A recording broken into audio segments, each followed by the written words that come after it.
i-play muna natin yung sinabi ng babae na ito na makulit. At pinagalitan pa yung nagtitiket sa kanya. Oo. Nag-English pa itong... Driver's license. Major General Reyes, Yes po. Mario Reyes. So, wag mo akong aanihin. I'm military. I'm from Yes, ma'am. Armed Forces of the Opo, Philippines. Nasa yung ID ko, I'm Major Yes, po. Miguel. Ma'am, pasensya na po kayo, ma'am. Nasa isa ka po, Pinara ako po sa namin kayo. balikatan. I'm also balikatan. Yes po, ma'am. I'm Filipino-American. I'm pretty sure balikatan natin. Yes po. Tama na yun. Pero ma'am, bawal. Kawawa naman ito si Major General Mario Reyes, ang hepe ng Directorate for Logistics ng PNP. Na walang kamalay-malay na name drop na ng somebody yung kanyang pangalan. Nasa linya po si Police Major General Mario Reyes, ang hepe po ng logistics ng PNP. Sir, good morning. Nawala rin. No? Nawala. Yan, tinatawagan pa, tinatawag. Okay, dali lang. Tinatawagan. Si General, Major General Reyes. Major, yung sinabi niya eh. Oo. Pamangkin ako ni General Mario Reyes. Andyan na. Magandang umaga po, Major General Reyes, sir. This is Erwin Tulfo and Aljo Bindijo. Live po tayo sa PTV Nationwide at sa Radyo Pilipinas. General, good morning po. Sir, good morning po. Salamat po sa pagkakataon po. Opo, kasi sir, nakakalungkot naman at the same time nakakainis. I mean, nagpalabas na kayo ng statement na sinasabi nyo hindi nyo kaano-ano ito. Marami yung mga ganitong mga klaseng tao, sir, na nag-name drop ng mga tao para makaaligpas lang sa mga asunto o mga ticket na hindi nyo naman pala kaano-ano. So, hindi nyo po talaga kaano-ano itong babaeng ito, General Reyes, sir? Yes, sir. Ulitin ko po ulit na hindi ko po never na meet ko tong taong ito at hindi ko siya kaano-ano, hindi ko siya kamag-anak. Yun po. Hindi kaya at one point, sir, dahil ewan ko kung totoo itong militar ito, US military, balikatan, baka naka-encuentro nyo sa mga meeting, pagpupulong about joint military exercise, hindi rin, General Reyes? I am very sure po na hindi ko pa po na-meet ito at tinitingnan ko po lahat ng mga activities ko simula po nung nag-director po ako ng community relations hanggang ngayon po na director po ako ng logistics. Wala po akong makita kahit sa background na kasama ko po siya. Or nandun siya sa background. Pamangkin daw eh. Ikaw pamangkin ka daw, pamangkin daw siya ni General Reyes. Parang si General Reyes go ahead Sir, po. 55 pa lang po ako. Itong babae parang nasa 40 na. So ibig sabihin, nagkaroon kayo ng 15 years old na pamangkin. Anyway, General, may nabasa rin ako na you are planning now to file charges for dahil ni-name drop yung pangalan nyo. Is this correct, sir? Yes, sir. Once na mailabas na po ng concerned agencies yung kanyang true identity, that's the time po na sabi ko sa mga abogado ko na let's file charges once na identified na, properly identified na. Yun po yung sabi ko. Hindi pa ba na-identify at this point, sir, ng LTO? Sir, I have an idea who this person is, pero syempre, Opo. mahirap pong We understand. magbanggit ng pangalan. We understand. All right. Yes, Panghuli na lamang, General Reyes, baka meron po kayong mensahe at baka na naman magamit ang pangalan nyo next time kung sino-sinong damuho. Go ahead po. At para marinig po ng iba dyan na nagpaplano yung mga mahilig mag-name drop, General Reyes. Yes, sir. Thank you very much, sir, sa paalala. Now, sir, ito po yung I appeal to the public to refrain from participating in such deceptive practices and to respect the authority of law enforcement officers. Kapag tayo po ay nahuli sa batas trapiko, ay magkano lang naman po yan. Bayaran po natin at huwag na tayong magbanggit kung sino-sino pang mga pangalan dahil ito po ay nakakasama sa imahe rin po pangalan ng ibang tao na ginagamit po natin. Tama Yun lang po yun. At kawawa naman yung tao na walang kaalam-alam. Alam niyo sir, ako rin ho, na-experience ko na ho yun, na ginagamit ang pangalan ni name drop. Kaya medyo masakit din ho, masama ang loob ko. Alam ko pong hindi naman kayo papayag na gamitin ang pangalan nyo kung sinong Herodes yan. I'm sure meron na rin kayong instruction sa mga anak ninyo, pamilya ninyo, immediate relative na huwag gamitin ang pangalan nyo if they are in trouble. Di po ba, sir? I really do know that, General Reyes. Opo. Yun po yung sinasabi ko po sa mga anak ko, sa mga kamag-anak ko na huwag yung gamitin ang pangalan ko.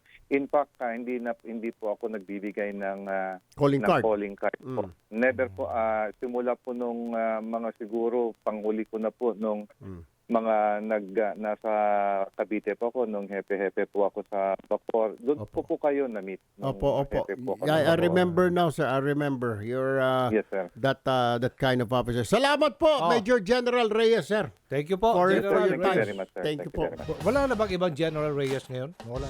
Ano? General Reyes daw eh. Hindi. Mario, binanggit niya, Mario Reyes eh. Okay. Oh. Alright. Sige. Ito. Si Yusek Andy Ortega na kung makakausap natin. Yusek, good morning.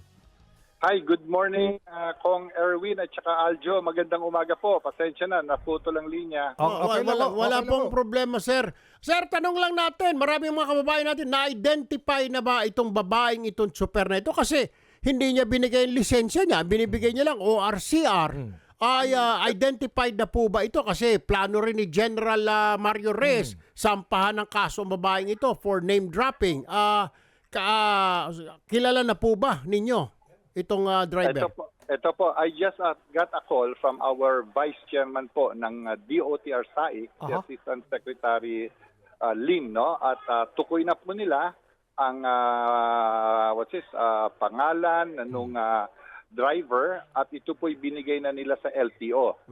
Ang proseso po natin is ang LTO po ay magpapadala ng show cause order dito sa babae, sa tao. Motorista. And for her to go to LTO, siya po ay kailangang sumagot dun sa ibibigay po ng Ano LTO. pong pangalan niya, Yusek? Oo, pwede po Pasensya bang... na po, hindi po lang po natin pwedeng mailabas ang pangalan.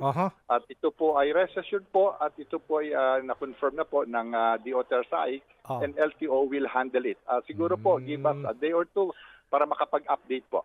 Alright, Yusek, bago ko makalimutan, kasi sir, kaya po namin hinihingi po ang pangalan, parang medyo unfair, parang pakiramdam ko, merong something sa tao na ito, kasi po, yung mga nahuli pong gumamit ng bilis busway na agad, senador, ina-announce ko agad, senador ganito, senador ganon, kay congressman ganito, pero pag mga ganito, mga militar, hindi naman siguro tayo natatakot. Ano po, kung talagang itong babae na ito ay may pwesto, Yusek Andy? Ay, rest assured po, Kong Erwin, hindi po tayo ganun yung ginagawa o gagawin po. Yes. I just have to follow yung advice sa akin nung dun sa DOTR SAIC. But definitely po, ito pong treatment na to will be a treatment we have to give and we will give to everybody. Tama po kayo, hindi po tayo pwedeng matakot. Ngunit kailangan po sundin ang patakaran, but definitely po, you will get all the information at the right time po. Pasensya lang po at hindi ko maibigay sa inyo at hindi naman po talagang sinabi rin sa akin as of this hour. Well, paki-remind na lang po siguro ang SAIC natin before I ask you another question. To remind our SAIC team, sila mabilis po sila magbigay ng pangalan ng senador, ng mga congressman na nahuhuli ho dyan. Wala naman hong problema kung talaga lumabag yung senador dyan, mataas na opisyal, then it's fine. Pero ito parang nakita ko, naduro lang ho. Hindi nga ho nabigyan ng ticket, sir. Tama po ba, Yusek Ortega? Hindi po nabigyan ng ticket ito? Ay, yun po yung pagkaalam ko. Hindi po nabigyan Pinalusot. at umalis na nga po. But hayaan nyo po, we will very much consider what you are saying ng Kong Erwin at saka Aljo. And we will do it the proper way. Rest assured po, wala po tayong cover-up po dito. Dapat mabigat mong parusa, kakarapin ito. Hey, ang tanong natin dyan, by Aljo, without telling me her name, ano ho ang trabaho nito? Negosyante? With the government? Ano po? With the United States Embassy? Ano ho ang trabaho niya? Even with such information po, wala po pong natatanggap sa level ko. So definitely po, nakakaalam po dyan is LTO. Ito, right after our phone call po, I will double check. I'll go further regarding such questions that you are raising to me po. Opo, Yusek Andy, I think next time po baka mamaya dinidribble-dribble kayo ng mga bata niyo sa SAIC because you're the undersecretary Ay, and hindi po. then Ito, they will not give you complete information, Yusek. Kung ako I'm po sorry, yan, I will sisermonan ko yung SAIC, sabihin ko, hoy, ASEC ka lang, Yusek ako, ibigay mo sa akin yung trabaho ng tao na yan. Ganun lang ho yun. I'll be very honest with you po. Kilala ko po tong tao na to na nag-head and I will vouch 100% po sa kanyang kredibilidad, sa kanyang... Yes, sir. Pero my point is, bakit hindi po maibigay sa inyo kahit na trabaho man lang, kung ano man ito, member ba ito ng NPA, member ba ito ng Isparo, yung trabaho ng babae ito? Yeah. That's what we want to know. We're not, the people, the viewers and listeners are listening. Anong trabaho? Bakit pinakawalan nila gano'n? Then this person must be somebody in our society. Yusek. No, I just had a quick phone call sa kanya po because I'm in an event. Sa totoo lang po, lumabas lang po ako sa isang event namin dito. Okay. I just had Sige to po. get out to Sige answer po. your call. Alright. But don't worry po. What you need, what you want, what is needed, ilalabas po namin yon, Kong and Aljo. Okay. Anyway, maraming salamat na lang po, Undersecretary Andy Ortega ng DOTR. Magandang umaga po sa inyo. Salamat sa inyong dalawa. Good morning. Sampulan daw yan para hindi pamarisan. Hindi. Anong Jesus, wag mo na ako paikot-ikutin. Sabihin mo, hindi nabanggit ang pangalan. Imposible.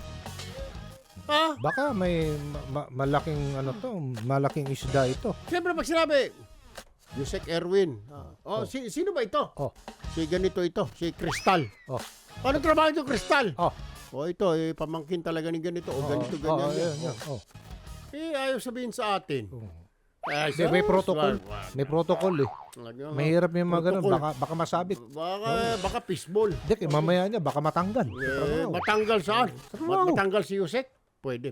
Pwede. Mahirap yun. Sabi, utos May eh. suspect sa talaga ako something itong babae ito. Kasi May kung trabaho ito. Talangin na natin si Kernel. Ito na. Si Kernel Francel Padilla, magandang umaga po. Colonel Padilla ng AFP spokesperson. Good morning to you. Good morning, Kong Erwin. Good morning po, Sir Aljo. Magandang umaga po sa inyong tagapakinig po. So, this woman, itong mysterious lady na nagpakilala na pamangkin ni General, na nagpakilala officer of ISAP, nagpakilala American citizen, may very conflicting na po eh. How can you be an officer of Armed Forces of the Philippines kung ikaw ay American citizen? Tama po ba? Dapat you should be a Filipino citizen. Tama po, Colonel Padilla? Yes, sir. No, sa parameters po natin, to be qualified to apply po in the armed forces, you should be a Filipino citizen. Hindi naman siya military attaché ng embassy to the Philippines. Is this person a military attaché, Colonel Padilla? Hindi rin po, sir. No, ang basis lang po natin bale kung ano po yung name po na nabanggit doon sa video, sir. So upon checking, sir, wala naman po tayong member din kahit nung balikatan with that name, sir. All right. So hindi rin siya miyembro ng ISAP, Colonel Padilla. Hindi rin po, sir. No, we check the roster of ISAP when wala rin po tayong officer with that name po, Pero sir. may pangalan na kayong natanggap nyo na pong pangalan? May listahan na po kayo dyan?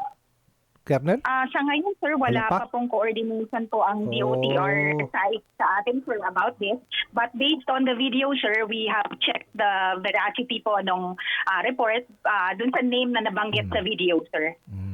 Ma'am, siguro kailangan po natin to coordinate with DOTR and get the name of this individual. Kasi nga naman may pinapakitang ID ng militar, etc., etc., kung ano-anong ID na pinapakita niya. Kasi kawawa naman ang AFP. Magiging paningin ng tao, abusado ang ilang miyembro nito, when in fact the AFP is a disciplined outfit of the government or unit. Tapos may ilang mga buang na kagaya nito na baka hindi na militar, gumagamit na ng fake ID ng AFP na galing ng rekto, ay kawawa naman. So, I believe and it behooves you to really check the real identity of this person, ma'am, para hindi na siya pamarisan ng iba. Kasi right now, if you're saying hindi po siya member ng AFP, hindi siya member ng ISAP, still, baka gayahin ng iba. Whereas kung ma-inform kayo, mabigyan nyo ng warning ang mga tao na kahit papano, malalaman namin, kakasuhan namin kayo. I think that will be your best option, Colonel Padilla. Yes, sir. No, we maintain po, sir, that the AFP is a professional organization and we do not condone po nor tolerate any behavior that undermines the integrity of our institution. Okay. Lalo na ito na nagva-violate ng law. So ito po, sir, we take this allegation of misconduct and misrepresentation, sir, we take this seriously within our ranks. So position namin dito, sir, whether or not she is a member of the military, she should be accountable po for the violations that she committed. Okay. Very well, very good. Colonel Francel Padilla, maraming salamat po. Magandang umaga po sa inyo.